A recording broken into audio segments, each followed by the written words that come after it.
బాలినేని ఏదైతే ఆరోపణలు చేస్తున్నాడో వైసీపీ పైన, ఎందుకంటే నేను స్వేచ్ఛగా తిరగలేకపోయాను. మంత్రిగా ఉన్నప్పుడు కూడా స్వేచ్ఛగా పనులు చేయలేకపోయాను.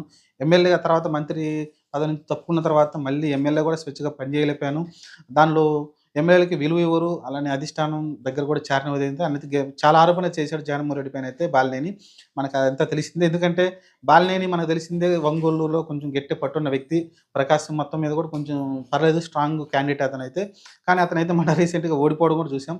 కానీ ఇప్పుడైతే ఆయన ఇంకా ఎక్కువ ఆరోపణలు చేస్తున్నాడు. వైసీపీ రెబెల్‌గా మారే ప్రయత్నం అయితే చేస్తున్నాడు. ఎందుకంటే ఫస్ట్ నుంచి కూడా ఆయన తలనొప్పిగానే మారింది వైసీపీకి. కానీ ఇప్పుడైతే చెవిరెడ్డి భాస్కర్ రెడ్డి అయితే ఆయన మీద ఒక ఆరోపణ చేశాడు. "మీకు స్వేచ్ఛ లేకుండానే నువ్వు లండన్‌కెళ్ళొచ్చావా ఫ్లైట్‌లో" అని అయితే ఆయన ఆరోపణ చేశాడు. అలానే "నీకు స్వేచ్ఛ ఇవ్వబట్టే కదా! నీకు మంచి మంత్రి పదవి కూడా దక్కింది. చాలా మందికి మంత్రి పదవి కూడా దక్కలేదు. కానీ నీకైతే మంత్రి పదవి కూడా ఇవ్వడం చూసాం. మరి అలాంటి వ్యక్తి మంత్రి పదవి ఇచ్చామంటే స్వేచ్ఛగా ఉన్నట్టు కదా! అలానే నువ్వు స్వేచ్ఛగా లండన్‌కెళ్ళొచ్చావంటే స్వేచ్ఛ